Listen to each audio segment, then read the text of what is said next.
간절히 소원합니다. 우리 오늘 주실 하나님 말씀 민수기 13장 우리 같이 보겠습니다.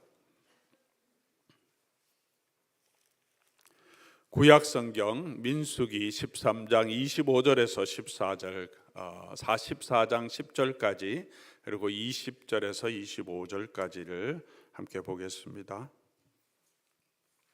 구약성경입니다. 민수기 13장 25절부터 14장 10절까지 먼저 받들어 읽겠습니다. 40일 동안 땅을 정탐하기를 마치고 돌아와 바란 광야 가데스에 이르러 모세와 아론과 이스라엘 자손의 온 회중에게 나와 그들에게 보고하고 그 땅의 과일을 보이고 모세에게 말하여 이르되 당신이 우리를 보낸 땅에 간즉 과연 그 땅에 젖과 꿀이 흐르는데 이것은 그 땅의 과일이니이다. 그러나 그 땅 거주민은 강하고 성읍은 견고하고 심히 클 뿐 아니라 거기서 아낙 자손을 보았으며 아말렉인은 남방 땅에 거주하고 헷인과 여부스인과 아모리인은 산지에 거주하고 가나안인은 해변과 요단가에 거주하더이다.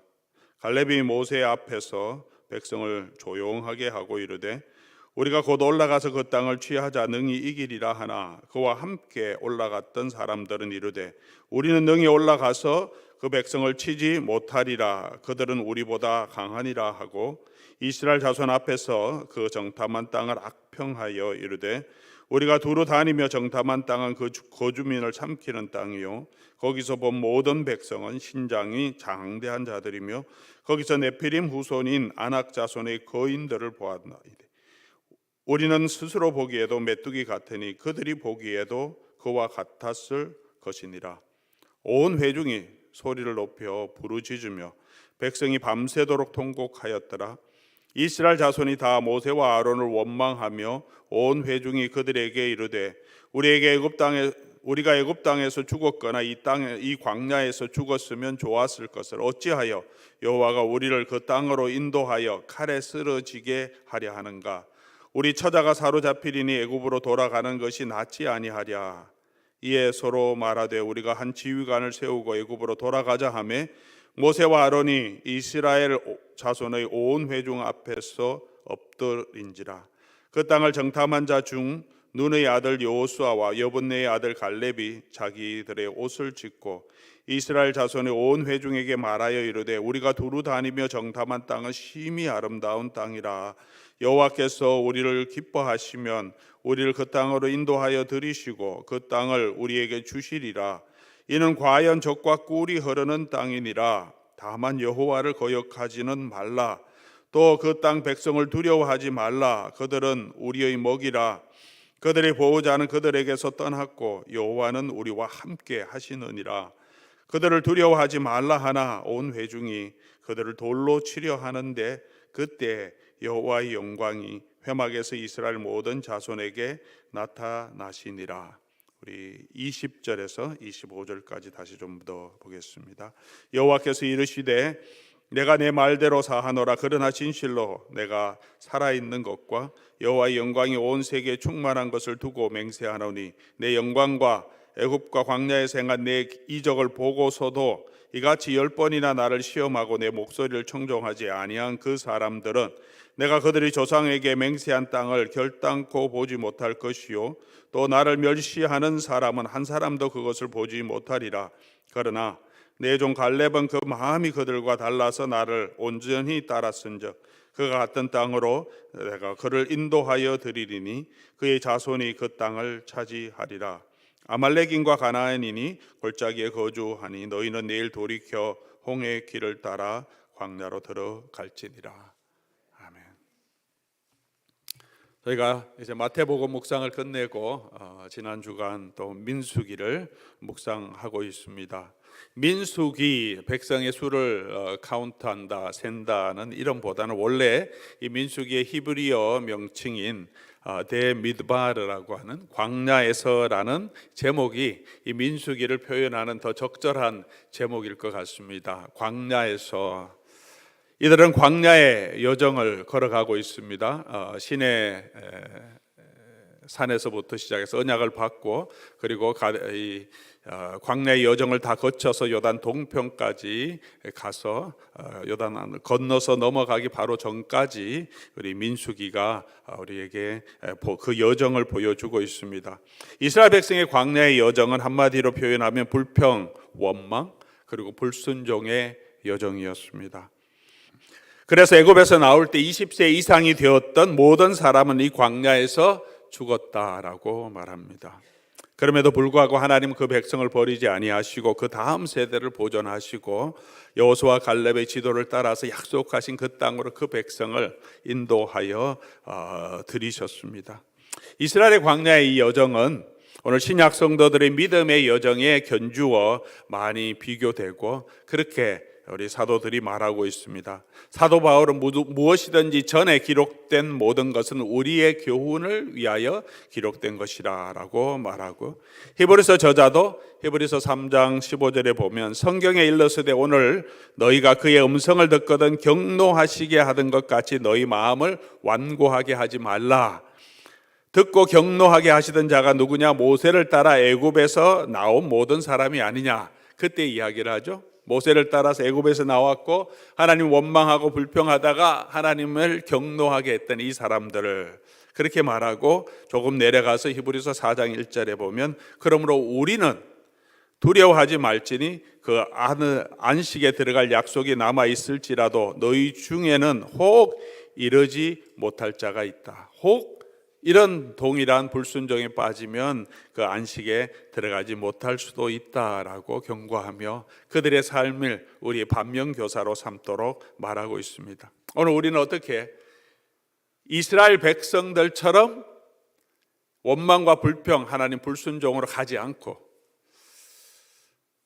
여호수아와 갈렙처럼 하나님을 온전히 따르고 그래서 그 하나님이 약속한 땅에 들어가는 자들이 될 수 있겠습니까? 오늘 우리 본문 말씀을 통하여서 성령이 저와 여러분에게 주시는 그 음성 또 교훈을 우리가 함께 받고 또 깨닫고 순종할 수 있기를 바랍니다. 먼저 이스라엘 백성이 원망과 불평에 빠진 이유가 무엇인지 우리가 한번 살펴볼 필요가 있을 것 같습니다. 이들은 먼저 약속의 땅의 아름다움보다 그것이 좋다 그랬지만 그 약속의 땅에 들어가기 위해서 치러야 하는 그 고난이 더 커 보여서 불평했습니다. 12점창꾼이 모두 말하죠. 13장 27절이죠. 모세에게 말하여 이르되 당신이 우리를 보낸 땅에 간적 과연 그 땅은 젖과 꿀이 흐르는 땅이다. 맞다. 좋다. 근데 문제가 뭡니까? 28절에 가서 근데 그 땅은 이미 누가 차지하고 있더라. 근데 차지하고 있는 사람들이 우리보다 훨씬 강해 보이고 크더라. 아낙 자손도 있더라. 그리고 동일하더라도 이미 산 위에 성벽을 건축하고 있으면 점령하기가 쉽지 않지 않습니까? 그렇게 이미 되어 있더라. 그것을 차지하려고 하면 쉽지 않겠더라는 거죠. 전쟁을 해야 되는데 그리고 어떻게 될 거냐면 14장 3절에 나온 것처럼 우리가 죽을 것 같아. 칼에 우리가 쓰러질 것 같고 우리만이 아니라 그러면 우리 처자들은 사로잡힐 것 같다. 두려움이 생기죠. 만만치 않는 싸움인데 그것을 그래도 감당해 보겠다 하는 그런 마음이 아니라 이길 자신이 없었습니다. 약속의 땅이 좋게 보이지만 하나님 우리에게 주신 그 약속이 좋게 보이긴 하지만 그것을 감당하는 고난이 너무 커 보이니까 두려움이 생기는 거죠. 그래서 원망이 나오게 됩니다. 우리 남편들은 정말 아내의 존중을 받기를 원합니다. 잘 받들어주면 제일 좋아하죠. 근데 우리 부족함은 존중받을 만한 행동이나 말을 하도록 별로 노력을 하지 않고 존중만 받기를 원하는 거죠. 어떤 우리 꿈도 고통 없이 이룰 수 있는 것은 없습니다. 우리 축구 천재라고 하는 메시 선수도 월드컵을 얻기 위해서 그가 얼마나 많은 시련이 있었습니까? 짐을 졌고 견뎌냈고 눈물도 좌절하는 그런 순간도 있었습니다. 세상 일도 그럴진데 우리 하나님의 영적인 일을 영적인 여정, 믿음의 여정에서 하나님이 주신 그 약속을 우리가 누리기 위해서 우리가 어찌 고난이 없이 그 일을 이룰 수 있겠습니까? 희생 없이 우리 하나님의 나라에, 수고 없이 하나님의 나라에 들어갈 수 없습니다. 힘들어도 우리가 인내하는 이유가 무엇입니까? 내가 이 고난보다는 그걸 통해서 얻을 수 있는 그 가치, 얻을 수 있는 것이 훨씬 더 고난보다 가치 있다고 생각하기 때문에 감당하는 거죠. 힘들어도 우리가 열심히 노력하고 애쓰고 또 매일 일하는 것은 일을 통해서 얻는 그 수고, 수입이 가치가 있기 때문에 우리 생활계를 유지하기 위해서 꼭 필요한 것이기 때문에 기꺼이 그 수고를 감당합니다. 또 그 가치를 알면, 다른 사람은 몰라도 나는 그 가치를 알면 또 우리가 충분히 투자합니다.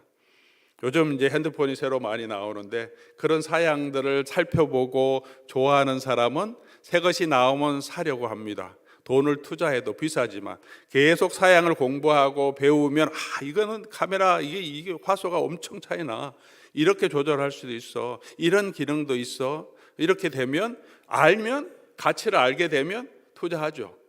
저 같은 사람은 뭐 좋은 거 줘봐도, 핸드폰 아무리 좋은 거 줘봐도 뭔지 모르니까 바꿀 생각도 안 하고 바꾸라고 할 때까지 그냥 계속 쓰는 거죠. 차도 마찬가지지 않습니까? 새로운 차가 나오면 이게 어떤 차고 어떻게 달라 있고, 요즘 전기차는 또 이게 어떤 사양이 있고, 계속 공부하다 보면 참 좋겠다, 가치를 알게 되죠. 그럼 가치에 투자합니다. 그 가치를 알아야 그 가치에 합당한 희생을 우리가 드릴 그런 마음이 생깁니다.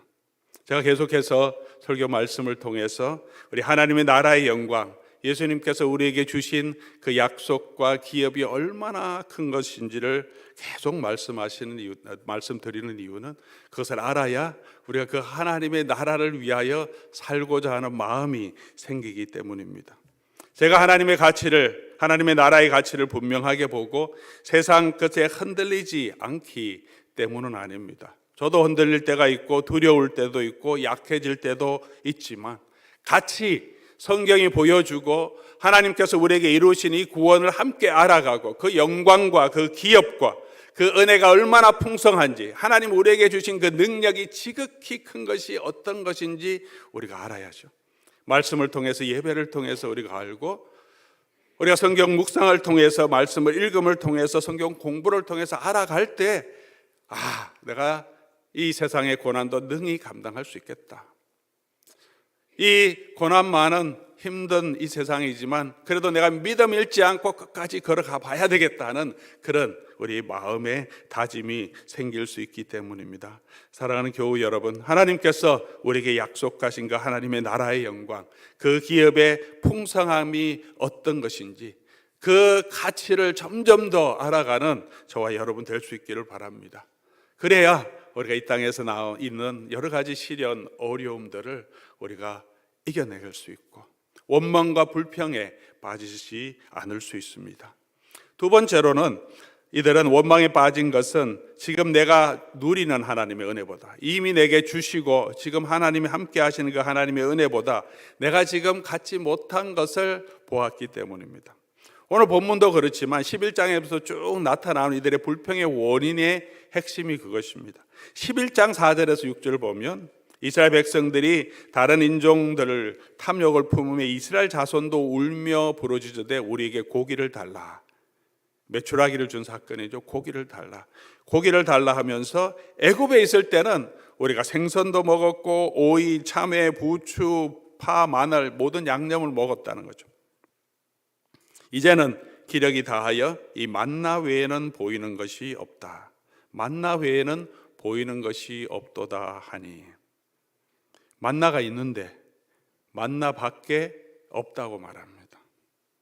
그래서 7절부터 이 11장 7절부터 설명합니다. 만나는 하면서 이들이 하도 불평을 하니까, 만나밖에 없다고 하니까 혹시 이 성경을 읽던 만나를 먹지 못했던 다음 세대는 만나가 형편없는 것이었는가 보네, 하나님이 이스라엘 백성들에게 이런 거밖에 주지 않았나 보내 하지 않도록 만나가 뭔지 다시 설명해 줍니다. 만나는 여러 가지 설명하죠. 그리고 결론적으로 8절에 그 맛이 기름 섞은 과자 같다.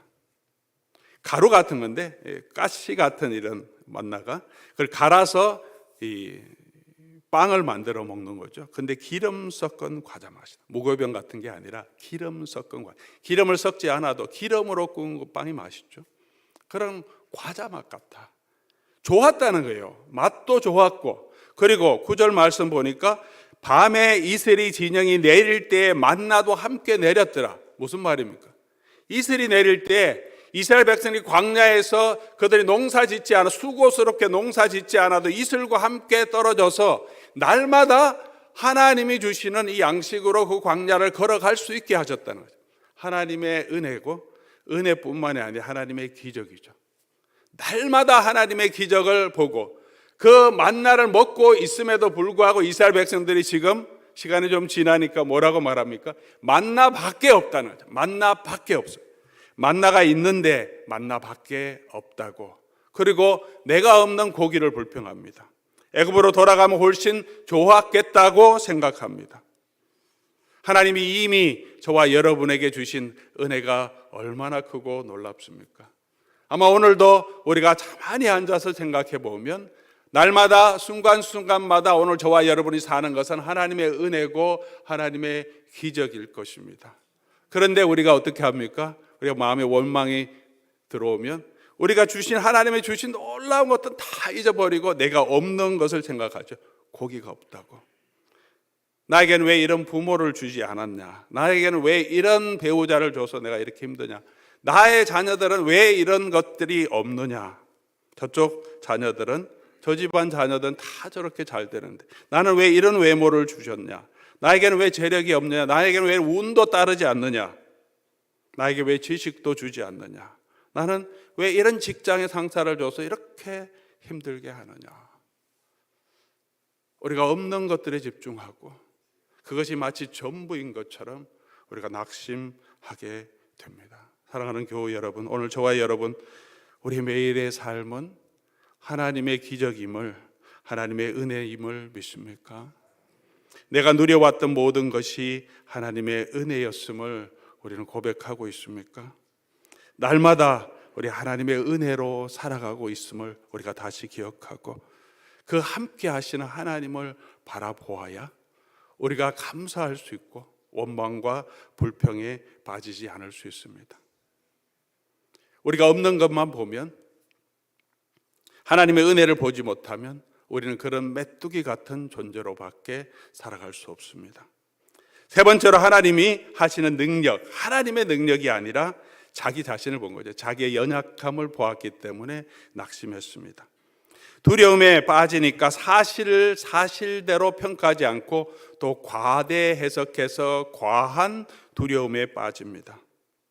32절 보면 아름다운 땅이라고 했는데 그 땅이 이제는 우리를 삼키는 땅이라 그렇게 말합니다. 아름다운 땅이었는데 삼키는 땅이라. 이제는 모든 백성이 다 신장이 장대하다 그렇게 말합니다. 모든 백성은, 아낙 자손만 장대한 사람이고 다른 사람들은, 다난 가나안 족속들은 그냥 이스라엘 백성과 비슷한데 두려움에 빠지니까 그 땅에 있는 모든 백성은 신장이 장대하다. 아낙 자손에 대해서 33장에는 아낙 자손이 있는데 아낙 자손 거인들 이렇게 말합니다. 아낙 자손 거인들, 그리고 네피림의 후예다. 그렇게 더 큰 두려움에 빠집니다. 그리고 자기는 메뚜기 같을 것이고 그 사람들도 우리를 똑같이 생각할 것이라고 알지도 못하면서 추측해서 우리는 너무 보잘것없는 사람이고 남도 나를 그렇게 취급할 거다 생각하고 어떻게 해요? 움츠려들죠. 두려워합니다. 정말로 그렇습니까? 성경을 쭉 읽어가면 가나안 백성들이 이스라엘 백성들을 메뚜기처럼 생각했습니까?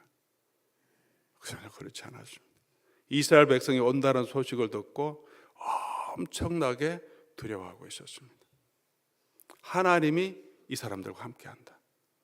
애굽의 그 모든 군대를 부시고 지금 광야에 나왔고 이스라엘 백성과 맞서던 사람은 광야에서 다 넘어진다. 이 사람들이 지금 광야 동편에 와서 우리 들어온다고 여리고 사람들이 엄청나게 긴장해갖고 엄청나게 두려워하고 있었어요. 그들은 두려워하고 있는데 이스라엘 백성들은 뭐라고 생각합니까? 우리는 메뚜기 같다고 생각하고, 있지도 않은 일을 두려움에 빠져서 스스로 작게 생각하고, 함께 하시는 하나님의 그 능력을 알지 못하고 자기 모습만 보고 그렇게 두려워 빠졌습니다. 여호수아와 갈렙이 달랐던 것이 뭡니까? 동일한 것을 보았습니다. 그 사람들 봤고, 그 성벽도 봤고, 안악자손도 보았습니다. 그러나 그들이 보지 못했던 것, 하나님이 함께 하심을 이들은 또한 보았습니다. 14장 9절에 여호와는 우리와 함께 하시리니 그들을 두려워하지 말자. 신장이 장대한 거 맞다. 안악자손이 있는 것도 맞다. 성벽을 세워놓고 있는 것도 맞다. 그러나 우리에겐 하나님이 있으니 두려워하지 말자. 사랑하는 교우 여러분, 오늘 우리가 당하는 고난, 시련이 너무 커 보일 때 우리는 너무 두려워서 실제 그 문제보다 더 크게 그 문제를 생각하고, 우리는 너무나 연약하게 작게 생각할 때가 많습니다. 그런 두려움에 빠지면 원망이 나오게 되고 불평이 나오게 됩니다. 감당할 수 없는 시험을 우리에게 주시지 않는다고 하셨습니다. 감당할 수 있는 것입니다. 하나님을 믿고 부딪히면 어려움이라도 그냥 하나님 힘 주십시오 하고 가면 감당하게 하시고 감당할 수 있게 하십니다. 너무 처음부터 겁먹고 도망하고 피하면 계속해서 원망과 불평에 사로잡힐 수밖에 없죠. 사랑하는 교우 여러분, 어떤 일이라도 우리에게는 우리를 도우시는 하나님이 계십니다. 내게 능력 주시는 자 안에서 내가 모든 것을 할 수 있다. 나의 능력은 아니지만 내게 능력 주시는 자가 나와 함께 하시기 때문에 너무 커 보이는 그 문제라도 그 하나님의 능력을 의지하고 걸어가면 하나님께서 그 일을 해결해 주시고 감당하게 해 주신다는 것입니다. 에베소서 3장 20절에도 우리 가운데서 역사하시는 능력대로 우리가 구하거나 생각하는 모든 것에 더욱 넘치게 하실 이에게, 우리 가운데서 역사하시는 그 하나님의 능력대로, 그 하나님의 능력이 저와 여러분과 함께 한다고 성경은 분명하게 말하고 있습니다. 예수님께서 세상 끝날까지 우리와 함께 하시겠다고 약속해 주셨습니다. 그러므로 우리가 감당하지 못할 것 같은 그런 시련이라도 함께 하시는 우리 하나님을 의지하며 믿음으로 걸어가는 저와 여러분 될 수 있기를 주의 이름으로 간절히 소원합니다.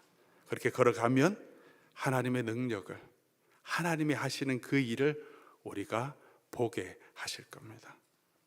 원망과 불평하니 어떤 결과가 있었습니까? 10명의 정탐꾼들이 이렇게 악평을 하니까 온 백성에게 영향이 미쳤습니다. 14장 1절이죠. 온 회중이 소리 높여 부르짖으며 밤새 통곡하며, 10명의 불평 때문에 온 백성이 같이 원망에 빠지게 됩니다. 원망과 불평은 그런 전염성이 있는 것 같습니다. 잘하다가도 한 사람이 불평하기 시작하면 나도 힘드네, 그런 마음이 들게 되는 거죠. 누가 불평하면 그 불평은 전염이 잘 됩니다. 나도 억울한 것 같고 나도 못할 것 같고, 나의 불평, 나의 원망은 나 자신만이 아니라 우리 주변 사람들에게도 영향을 미친다는 것 우리가 기억해야 합니다. 내가 힘들어 원망하고 불평하면 아내도 힘들어지고 우리 자녀도 힘들어지고 우리 주변에 있는 모든 사람도 같은 그런 어려움을 당하게 됩니다. 내가 불평하면 함께 섬기던 우리 주위에 있는 동역자들도 같이 힘들어되는 거죠. 원망하면 또 어떻게 됩니까? 앞으로 나가지 못하고 뒤돌아보게 합니다. 우리가 약속의 땅으로 믿음으로 계속 전진해 가야 되는데 원망, 불평이 들면 더 이상 앞으로 가지 못하면 주저앉아 버립니다. 손을 놓으면 어떻게 합니까? 자꾸 뒤를 돌아봅니다. 옛날에는 안 그랬는데, 옛날에 훨씬 좋았는데, 이렇게 과거의 회상에 빠지게 됩니다. 14장 3절이죠. 애굽으로 돌아가는 것이 차라리 낫겠다. 심지어는 뭐라고 말합니까? 광야에서 죽는 게 차라리 낫겠다. 우리가 그런 말 하지 않습니까? 너무 힘들면 차라리 죽는 게 낫겠다. 죽으라고 하면 화날 거면서 그래도 말을 그렇게 합니다. 죽는 게 낫겠다. 너무 낙심해서 그렇잖아요. 옛날엔 괜찮았는데 지금 이 인생이 왜 이러냐? 내가 왜 이렇게 쭈그러들고 왜 이렇게 망해버렸느냐, 그렇게 원망합니다. 이스라엘 백성들이 정말 과거가 좋았습니까? 애굽의 삶이 좋았습니까? 그렇지 않습니다. 우리 출애굽기 첫 번째 2장에 보면 그들이 고된 노동과 학대로 탄식하며 부르짖었습니다. 하나님은 그들을 불쌍히 보시고 하나님의 은혜로 구원해 주신 겁니다. 우리 과거를 회상할 때는 과거가 좋아 보이는 것은 좋은 것만 우리가 기억하고 있기 때문에 그렇습니다. 인간의 브레인이 힘들었던 것은 기억하려고 하지 않습니다. 그건 그냥 다 잊어버리고 망각에 넣어놓고, 과거를 생각할 때는 좋은 것만 자꾸 생각할 때는 그때 참 좋았다, 그렇게 생각되는데, 좋은 부분도 있었겠지만 그때도 힘들었습니다. 얼마나 먹고 살기 힘들어서, 여러분 과거 때 한국에 계실 때 한국이 얼마나 힘들고 얼마나 모두가 가난하고 힘들었습니까? 그 원망과 불평하면 가장 중요한 것은 하나님께서 들으시고 진노하신다는 거죠. 이게 가장 큰 문제입니다. 이스라엘 백성들이 그냥 고통에 있을 때 너무 힘듭니다. 부르짖는 소리는 하나님이 들으시고 불쌍히 여기시고 찾아와서 위로해 주시고 구원을 베풀어 주십니다. 그런데 하나님이 함께 하고 있음에도 불구하고 그 하나님을 원망하고 하나님의 은혜를 저버리고 하나님을 거역하는 말에는 하나님이 너무 속상하시고 진노하신다. 우리가 민수기를 계속 묵상했지만 하나님이 그 원망하는 말을 들으시고, 하나님이 그 원망하는 말을 들으시고, 하나님이 그 원망하는 말을 들으시고, 계속 이렇게 성경이 기록하고 있어요. 하나님이 듣고 계신, 하나님 다 보고 계시고 하나님이 다 알고 계시고, 우리의 마음속의 원망과 불평과 불신앙의 말들을 하나님이 다 듣고 보고 계신다는 거죠. 어떻게 하십니까? 하나님이 진노하신다. 하나님이 어떤 은혜로 이 백성을 구원해 내셨는데, 하나님의 어떤 능력으로 지금도 이 백성을 돌아보고 계신데, 하나님은 얼마나 오래 참음으로 이들을 지켜주시고 이들의 불평과 원망을 참으시고 지금 여전히 그들과 함께하고 계시는데, 그 하나님의 능력을 알지 못하고 하나님의 그 은혜를 알지 못하고 하나님께 원망하고 불평하고 모세를 버리고 다른 지도자를 세워서 애굽으로 돌아가잖아요. 완전히 하나님의 은혜를 저버리는 것은 10절 여호와의 진노가 심히 클 것이다. 세상 마지막 날에도 하나님께서 반드시 모든 사람들을 심판하실 때가 있다고 말합니다. 하나님의 은혜를 저버리고 세상이 더 좋다고 하나님의 은혜를 배반하고 불신앙의 길로 간 사람들은 하나님이 약속하신 그 땅으로 들어가지 못하고 그 땅에서 그 시체가 그 광야에 엎드러질 것이다 라고 말합니다. 그들이 그 광야에서 소멸되어서 거기서 죽으리라고 말합니다. 그러면 우리가 해야 할 일이 무엇입니까? 오늘 우리가 이 이야기를 보고 우리가 배우고 교훈을 얻어야 될 것이 무엇입니까? 첫 번째는 원망의 말, 불신앙의 말이 아니라 감사의 말을 해야 합니다. 말에는 그런 능력이 있습니다. 원망의 말은 우리를 낙심되게 하고, 감사의 말은 우리의 마음에 기쁨을 주고 다른 사람에게도 격려와 위로를 줍니다. 고린도전서 10장 10절이죠. 그들 가운데 어떤 사람들이 원망하다가 멸망시키는 자에게 멸망하였거나니 너희는 그들과 같이 원망하지 말라. 이 광야 시대를 이 바울 사도가 비유하면서 너희는 그렇게 하지 말라고 하는 거죠. 그들은 원망하다가 원망에 빠져서 광야에 죽었다. 그런 어리석은 결과에 빠지지 말라고 합니다. 그러면 우리는 뭐라를 해야 합니까? 바울이 말하죠. 감사의 말을 하라. 골로새서, 감사는 바울 서신 전체에 다 나타나지만 골로새서 3장 15절부터 17절까지 우리 말씀 보면 그리스도의 평강이 너희 마음을 주장하게 하라. 너희는 평강을 위하여 한 마음으로 부르심을 받았나니 너희는 또한 어떤 감사하는 자가 되라. 감사하는 자가 되라.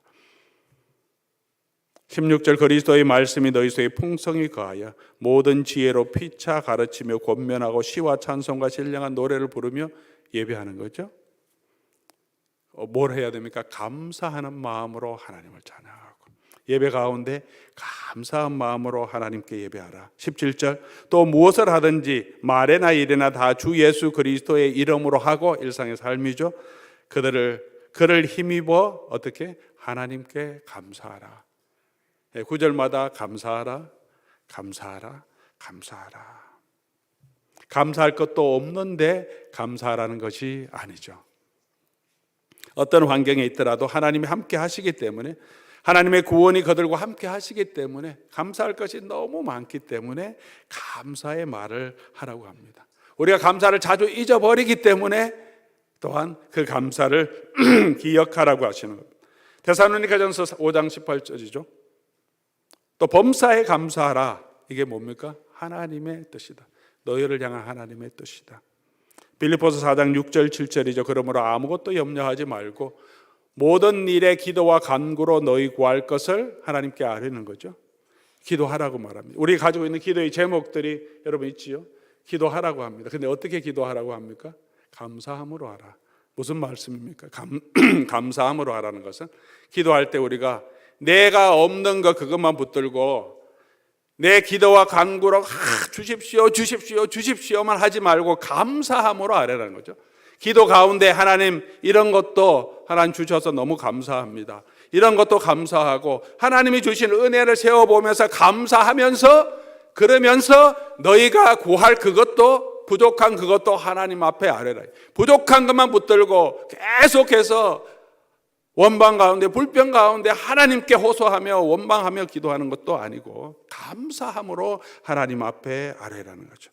그러면 감사가 넘치면 우리 기도에 확신이 생기죠. 이것도 함께 하신 하나님께서 이 문제도 해결해 주실 거다. 하나님 믿음으로 하나님 앞에 간구할 수 있습니다. 감사가 넘치면 하나님의 평강이 우리의 생각과 우리의 마음을 지켜주십니다. 감사하면 마음이 평안해져요. 감사가 넘치면 우리 생각도 차분해집니다. 너무 과하게 문제를 우리가 받아들이지 않고 이 어려움이 나를 삼킬 것처럼 나를 죽일 것처럼 생각하지 않고 우리 하나님의 은혜를 생각해보고 감사하는 마음이 있으면 그렇지, 이게 힘들긴 하지만 이것도 감당하게 하실 거야. 그런 마음을 주시고 그런 생각을 주시기 때문에 평안하게 되는 거죠. 기도 후에 감사할 수 있습니다. 그러므로 기도할 때 감사함으로 함께 하나님 앞에 말하고 감사를 하나님 앞에 드리는 저와 여러분 될 수 있기를 바랍니다.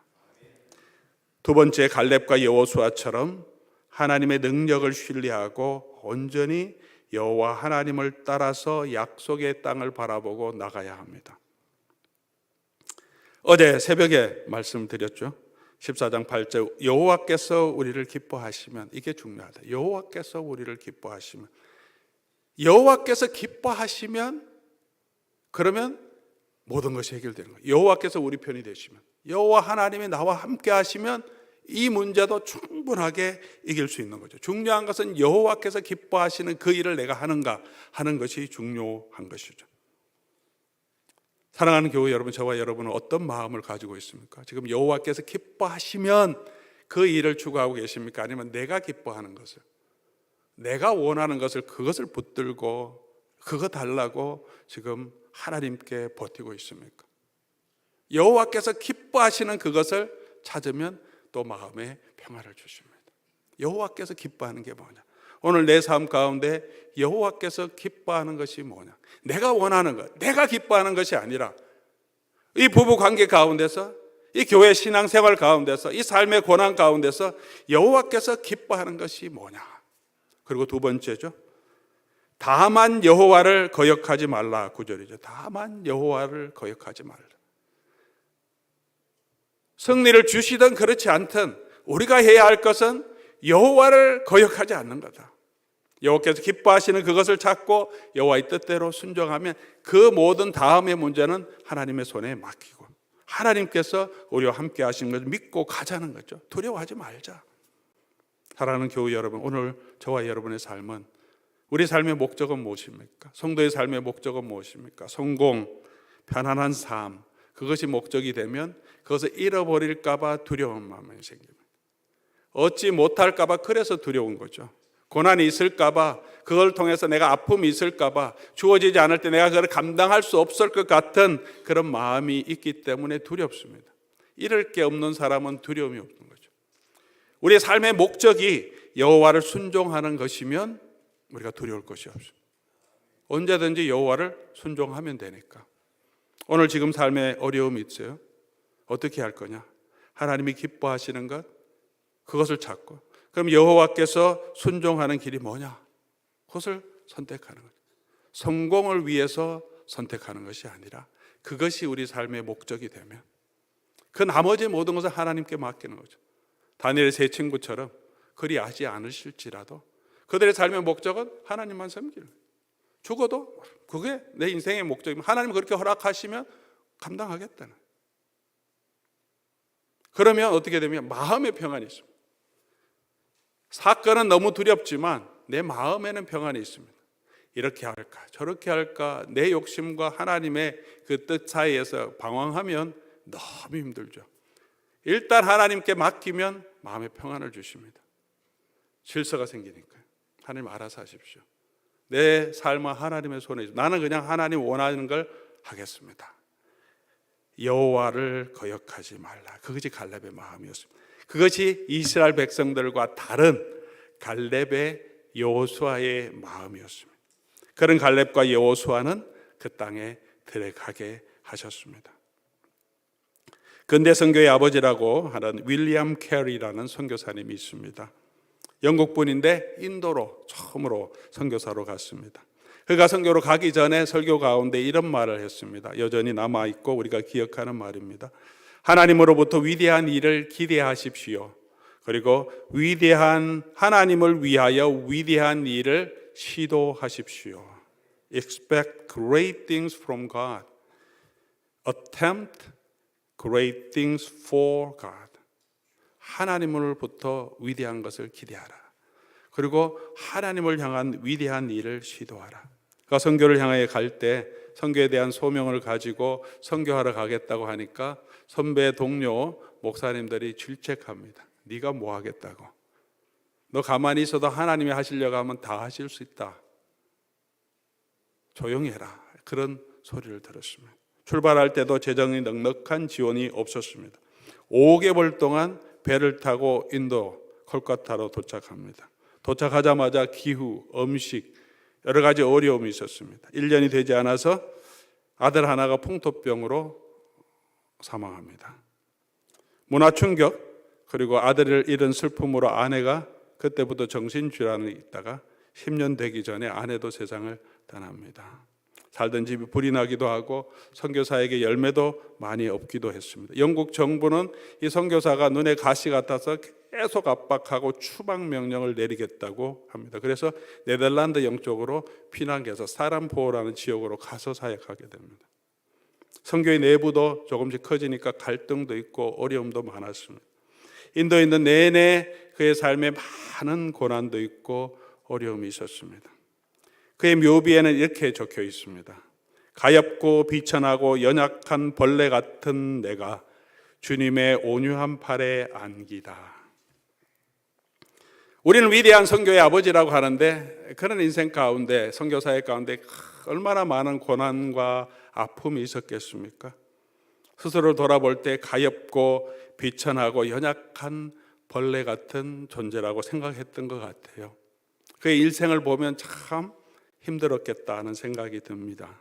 그럼에도 그가 그의 달려갈 길을 마치고 끝까지 포기하지 않고 이 선교사의 길을 걸어갈 수 있었던 것은 하나님으로부터 great thing, 위대한 일을 기대했기 때문에, 그리고 끝까지 하나님을 위하여 이 하나님의 사명을 완수하는 great thing, 위대한 일을 시도했기 때문이라고 생각이 되어집니다. 사랑하는 교우 여러분, 우리의 마음에도 원망하는 그런 불평하는 이스라엘 백성들의 마음이 아니라 갈렙과 여호수아 같은 그런 마음으로 하나님을 향하여서 하나님이 우리에게 주시는 그 놀라운 은혜를 바라보고 계속해서 하나님을 향하여 위대한 일을 시도하는 저와 여러분 될 수 있기를 주의 이름으로 간절히 소원합니다. 그러나 우리가 기억해야 할 것이 있습니다. 모세보다 신실한 중보자 되신 예수 그리스도를 의지해야 합니다. 우리 문제는 그런 마음을 가지고 싶지만 항상 갈렙과 같은 마음이 되지 못한다는 거죠. 갈렙보다는 더 이스라엘 백성과 더 비슷한 마음을 가지고 있는 것이 우리라는 거죠. 자꾸 문제가 생기면 연약해지고, 자꾸 낙심하게 되고, 하나님이 주신 것보다 내가 갖지 못한 것들이 너무 커 보이고 속상할 때가 많습니다. 우리는 다 양 같아서 그릇 행하는 그런 사람들입니다. 하기 싫어서가 아니라 자꾸 그렇게 되는 연약한 존재들입니다. 갈렙과 여호수아 같으면 너무 좋겠는데 자꾸 이 불평하고 원망하는 이스라엘 백성들 같아서 우리가 스스로 더 낙심할 때가 많습니다.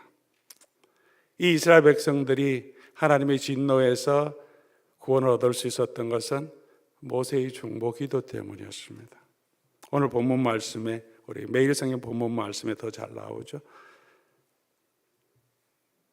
그들에게 모세가 있었기 때문에 그나마 그 연약함에도 불구하고 하나님의 완전한 진노에서는 구원을 얻었습니다. 모세의 중보로 민족적으로 완전히 멸망당하고 버림당하는 것은 면했습니다. 그러나 20세 이상 불순종하는 자들, 원망하는 자들은 구원을 얻지 못했습니다. 광야에서 구원받은 다음 세대는 신실한 여호수아와 갈렙의 인도, 그들이 대장이 되어서 약속의 땅으로 들어갔고 그들이 살아있을 동안에는 하나님을 섬겼습니다. 그러나 그들이 죽고 나니까 다시 원망하는, 불평하는 그런 이스라엘 백성들로 되었습니다.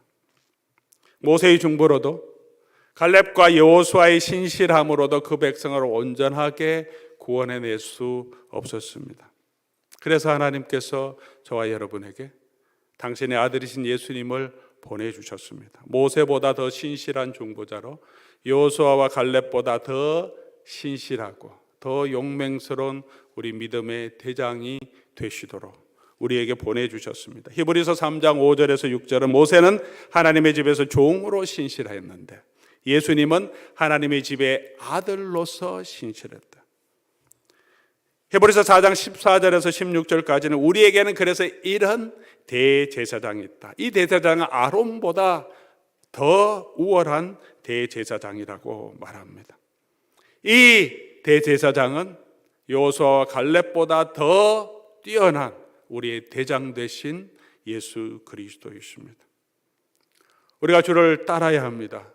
갈렙과 같은 마음으로, 여호수아와 같은 마음으로 우리의 마음이 달라서 하나님을 따라야 합니다. 원망과 불평이 아니라 감사하는 마음으로 하나님 우리와 함께 하심을 믿고 담대하게 걸어가야 합니다. 그런데 그러지 못할 때도, 그러지 못하는 연약한 저와 여러분들을 위해서 예수님 오셨습니다. 그리고 예수님께서 그 진노를 대신 받아주심으로 우리의 부족함에도 불구하고 우리가 하나님의 그 영원한 나라로 들어갈 수 있게 해주셨습니다. 오늘 저와 여러분이 해야 되는 것이 무엇이겠습니까? 이 예수 그리스도를 붙드는 것이죠. 우리 대장 되신 예수 그리스도를 붙드는 것밖에 없습니다.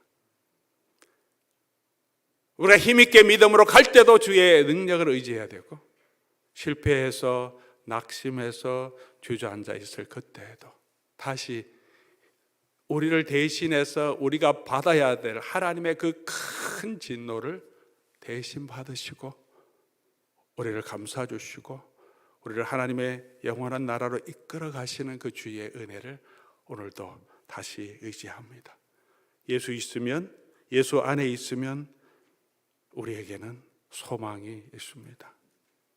예수 그리스도를 바라보고 다시 이 땅에서 고난과 어려움이 있을 때 돕는 은혜를 얻기 위하여 은혜의 보좌 앞으로 담대히 다시 나아가는 저와 여러분 될 수 있기를 주의 이름으로 간절히 소원합니다.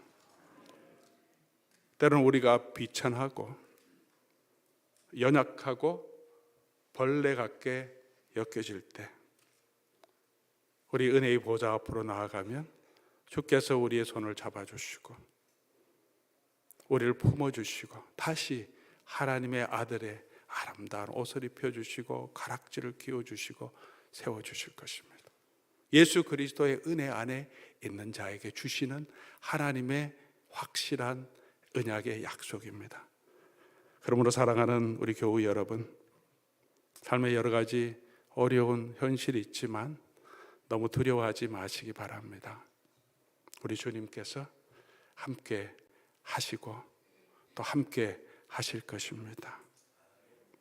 그 주께서 우리의 손을 잡으시고 영원한 하나님의 나라로 그 안식으로 이끌어 가실 겁니다.